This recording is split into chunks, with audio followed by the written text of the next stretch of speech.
নমস্কার বন্ধু, আমি সুমন বিশ্বাস। প্রতিদিন আজও স্বপ্নিল বাংলা ক্লাসের পক্ষ থেকে সকল শিক্ষার্থী বন্ধুকে স্বাগত। দেখো বন্ধু, আজ একটু ভিন্ন ধরনের বিষয়টা আলোচনা করব। কারণ হচ্ছে গত 19শে ফেব্রুয়ারি আমরা প্রত্যেকেই জানি যে আমার যেসব মুসলিম ভাই বোনেরা রয়েছেন বা সম্মানীয় ব্যক্তিরা রয়েছেন বিভিন্ন সম্পর্কে, তাদের রোজা শুরু হয়েছে বা পবিত্র রমজান মাস কিন্তু শুরু হয়েছে।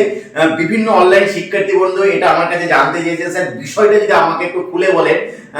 বিশেষ করে যতটা মুসলিম ভাই বোনরা জানতে চেয়েছেন তার থেকে বেশি হিন্দু শিক্ষার্থীরা জানতে চেয়েছেন যে বিষয়টা স্যার আসলে কি, কেন এটা করা হয়, কি যুক্তিযুক্ত। এবার দেখো, আমি ধর্মীয় দিকে যাচ্ছি না, আমার ব্যক্তিগত বিষয়ে আমি যেটুকু বুঝি আমি সেটুকুই কিন্তু আলোচনা করছি। ভুল ভ্রান্তি থাকতে পারে, কিন্তু আমার জ্ঞানের দিক থেকে আমি আলোচনা করে বোঝাচ্ছি ব্যাপারটা আসলে কিন্তু কি।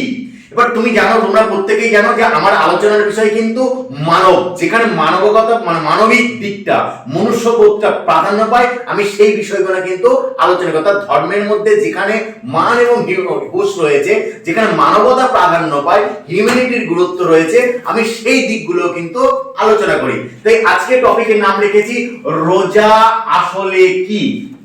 দেখো বন্ধু, এই যে রোজা, এই রোজা শব্দটা বাংলার স্যার হিসাবে যেটা করে থাকবো, অবশ্যই আমি যেটা করে থাকি, রোজা কিন্তু একটা ফার্সি শব্দ। রোজা কি শব্দ? একটা ফার্সি শব্দ। এবার এই যে রোজা, এই যে ফার্সি শব্দ, এই রোজা কথাটার মানে কি? সাধারণত ভাবে রোজা ফার্সি শব্দ, আরবিতেও এর একটা সিমিলার ওয়ার্ড পাওয়া যায়। এবার রোজা বলতে সাধারণত উপবাসকে বোঝানো হয়। কি বলা হয়? উপবাসকে কিন্তু বোঝানো হয়, অর্থাৎ বিরতি, অর্থাৎ বিরত থাকা যাকে বলা যায়। রোজা মানে হচ্ছে বলতে পারো কিন্তু বিরত থাকা, ক্লিয়ার, যেটাকে সাধারণভাবে আমরা বলে থাকি কিন্তু উপবাস। এবার দেখো, আমি বারবার বলি কিন্তু হিন্দু ধর্ম, মুসলিম ধর্ম, বৌদ্ধ, খ্রিস্টান যে যেখানে আছে, পার্থক্য কিন্তু কোথাও কিছু নেই। আলটিমেটলি একটা জায়গায় গিয়ে কিন্তু সবাই এক, যদি ঠিকঠাক ভাবে কিন্তু বোঝা যায়। যেমন আমরা কি বলি, আমরা মানে যখন যেসব মন্ত্র উচ্চারণ করি, যা বলি যেমন আমরা বলি ভগবান সুমহান, ঈশ্বর সুমহান। আরে বাবা, মুসলিম ধর্মে সেটাই বলা আছে, আল্লাহু আকবার। যখন নামাজ পড়া হয় তার মানে হচ্ছে আল্লাহু আকবার মানে হচ্ছে ভগবান সুমহান, ঈশ্বর সুমহান। ওই বাংলাটা এটাই হয়, অন্য কিছু কিন্তু হয় না। আমরা যদি মানে সম্প্রীতির যেসব কবিতা আছে, সুভাষ মুখোপাধ্যায় একাকারের কবিতা যদি আমরা দেখি, তাহলে বুঝতে পারবো সেই একই জায়গা। আমরা শঙ্খ ঘোষের যদি আমরা বাবার প্রার্থনা দেখি, সেই ব্যাপারটা একই জায়গা। এবার দেখো, এই রোজার জায়গাটা আসি, এই বিরত থাকা, কোথার থেকে বিরত থাকা? আহারে বিরত থাকা। অর্থাৎ বহিরঙ্গে রোজা মানে কি? আহারে বিরত থাকা, অর্থাৎ খাবার গ্রহণ করা যাবে না। কখন? যতক্ষণ সূর্যোদয় হবে থেকে সূর্যাস্ত পর্যন্ত একটা নির্দিষ্ট সময় বাঁধা আছে, ততক্ষণ আহার গ্রহণ করা যাবে না। এবং ব্যাপারটা কেমন? নির্জলা, অর্থাৎ জলও খাওয়া যাবে না, জলও খাওয়া যাবে না। ক্লিয়ার? এইবার আসো, তাহলে এই উপবাসের সঙ্গে মিলে যাচ্ছে না? হিন্দুদের উপবাসের সঙ্গে মিলে যাচ্ছে না? হিন্দুরা উপবাস করে, নির্জলাও করে। উপবাসের সঙ্গে নির্জলা পার্থক্য, নির্জলা মানে হচ্ছে জল না খেয়ে থাকা, আর উপবাস মানে হচ্ছে তুমি জল খেতে পারো, তুমি ফল খেতে পারো, তুমি ডাবের যে জলটা খেতে পারো, এইগুলো হচ্ছে উপবাস। অর্থাৎ এটা খাওয়া যেতে পারে। এখানে মানবিকতা, কষ্ট হতে পারে, তাই মানবিক দিক থেকে এটা দেখা হচ্ছে আমি ঈশ্বরের কাছে নিজেকে সমর্পণ করছি, হয়তো আমার সম্ভব হচ্ছে না, তাই কিছু একটু খেয়ে নিচ্ছি, কিন্তু ভাত নয়, বোঝা গেল? রুটি নয়, অর্থাৎ আগুনে দিয়ে কোনো ব্যাপার একটা কিন্তু নয়। সাধারণত ভাবে এটা কিন্তু করা যেতে পারে, সেটা উপবাস। আর নির্জলা মানে জল পর্যন্ত স্পর্শ করা যাবে না, জলও খাওয়া যাবে না। ক্লিয়ার? তাহলে নির্জলা, উপবাস আর মানে এই যে বিরত থাকা, রোজা, ব্যাপারটা বহিরঙ্গে একই রকম আছে। কিন্তু এদের আরেকটা সিস্টেম আছে যে থুতুটুকু, আমরা অনেকে কি থুতুটা গিলে ফেলি। হিন্দুদের যারা উপবাস থাকি, নির্জলা থেকে অনেকে থুতু গিলে ফেলি, ওদের থুতুটুকু গেলা যায় না, সেটাও ফেলে দিতে হয়, থুতুটাও কিন্তু গেলা যায় না।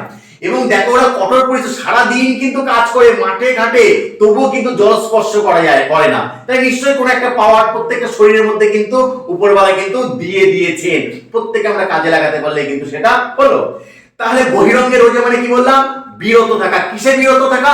আহারে বিরত থাকা। ঠিক আছে? নির্জলা, জলটা পান করা, সেটাও আহার হতে পারে, সেখান থেকেও কিন্তু বিরত থাকা। তাহলে নির্জলা উপবাস আর রোজা মোটামুটি ভাবে সিমিলার, কোনো পার্থক্য নেই। শুধু আহারে বিরত থাকার নাম রোজা? না, আহারে বিরত কতক্ষণ থাকা? সূর্যোদয় থেকে সূর্যাস্ত, তারপরে তো তারা ইফতার করে, ফল টল খেয়ে মানে উপবাসটা ভাঙে বা রোজাটা ভাঙে সহজ ভাষায়, তারপরে রাত্রে তারা খায়।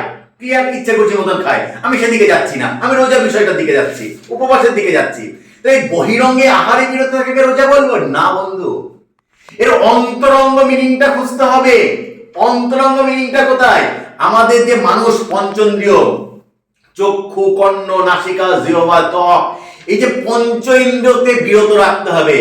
পঞ্চ ইন্দ্রিয়কে বিরত রাখতে হবে। কিসে বিরত রাখতে হবে? চোখকে বলতে হবে তুমি খারাপ জিনিস দেখবে না, মুখকে বলতে হবে তুমি খারাপ কথা বলবে না, পাকে বলতে হবে তুমি খারাপ দিকে পা বাড়াবে না, হাতকে বলতে হবে তুমি খারাপ কাজ করবে না। এটা অর্থাৎ যে চক্ষু, কর্ণ, নাসিকা, জিহ্বা, ত্বক, এই পঞ্চ ইন্দ্রিয়কে বিরত রাখা। কিসে বিরত রাখা? খারাপ কাজ থেকে বিরত রাখা। যদি পঞ্চ ইন্দ্রিয় খারাপ কাজ থেকে বিরত থাকে তবে কিন্তু তোমার রোজা সফল। যদি না থাকে তাহলে রোজার কিন্তু কোনো মূল্য নেই। ঠিক তেমন উপবাস, নির্জলা করার উপবাস করো। তুমি উপবাস করলে, নির্জলা করলে, রাত্রে ঠাকুরের পুজো দেবে, আর দিনের বেলা মানে উপবাস করে তুমি কীর্তন করে বেড়ালে, ওই কীর্তনে কিন্তু তারপরে পুজো দিয়ে কোনো লাভ হবে না। অর্থাৎ প্রথমে দেহটাকে পবিত্র করতে হয়, মনটাকে পবিত্র করতে হয়। ঠিক আছে? এই আচার বিচার করলে পরে সেই পবিত্রটা একটু তাড়াতাড়ি ধরা সম্ভব হয় বলে আমরা এটা করি। তারপরে কিন্তু নিজেকে সমর্পণ করতে হয়। তাহলে এই দিকে আমি না খেয়ে থাকবো, নির্জলাই করবো, আমি রোজা করবো, অথচ আমার চক্ষু, কর্ণ, নাসিকা, জিহ্বা, ত্বক সারাদিন বিভিন্ন কীর্তন করে বেড়াবে।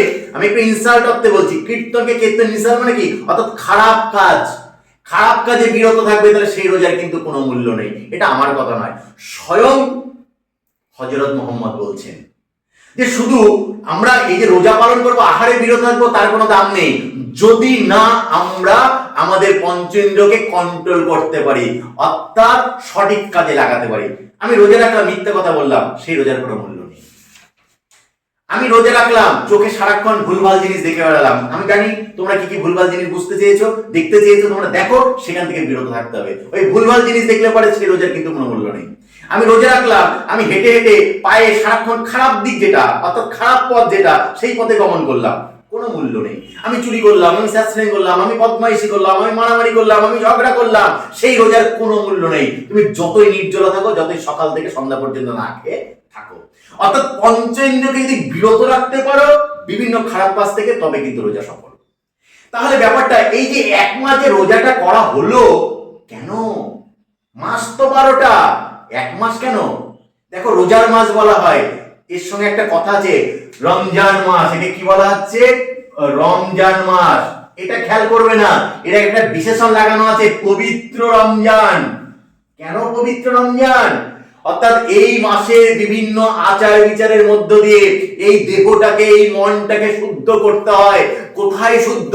যে 12টা মাস, সেই 12 মাসের প্রথম আজ আমি শুরু করলাম ফেব্রুয়ারির 19 তারিখ থেকে মার্চের ওইদিকে 18 তারিখ পর্যন্ত হয়তো হবে, বা 21টা হবে, যেহেতু 28 মাস সেখানে 21 হবে। মোটামুটি গুণে টুনে মোটামুটি 30টা বুঝলেই কিন্তু হলো। তাহলে এই যে এক মাস, সেটাতে স্টার্ট, অর্থাৎ সারা বছর আমি ওইভাবে চলবো। এই রোজার মধ্য দিয়ে আমি নিজেকে সেইভাবে তৈরি করলাম, আগামী দিন ওইভাবে চলবো বলে। ছেলেদের যেমন লেখাপড়া শেখার হাতে করে দিতে হয়, অ ক খ লেখা শিখতে হয়, তারপর আস্তে আস্তে সমস্ত বাক্য গঠন করে। এই প্রথম মাসে, রোজার মাসে, পবিত্র রমজান মাসে নিজেকে শুদ্ধি করলো, অর্থাৎ এইভাবে আমি আগামী গোটা বছরটা কিন্তু চলবো। এই হচ্ছে বন্ধু আমার ব্যক্তিগত অনুভূতি হতে রোজা জিনিসটা এই, এবং তার বহিরঙ্গ মানেই অন্তরঙ্গ মানেই। আমার ভুল ব্যাখ্যা হতে পারে বন্ধু, আমি আর ইন ডিটেলসে যাচ্ছি না, ছোটর মধ্যে সেরে দিচ্ছি। আশা করছি বন্ধু তোমাদের এই ছোট্টর মধ্যে খুব সুন্দরভাবে বিষয়টা বোঝাতে পেরেছি। তারপর যদি কোনো বুঝতে অসুবিধা হয় কমেন্ট বক্সে কমেন্ট করে জানাবে, আমি যত সম্ভব তার উত্তর দেবো। আজকের ক্লাসটা এই পর্যন্তই। নমস্কার বন্ধু।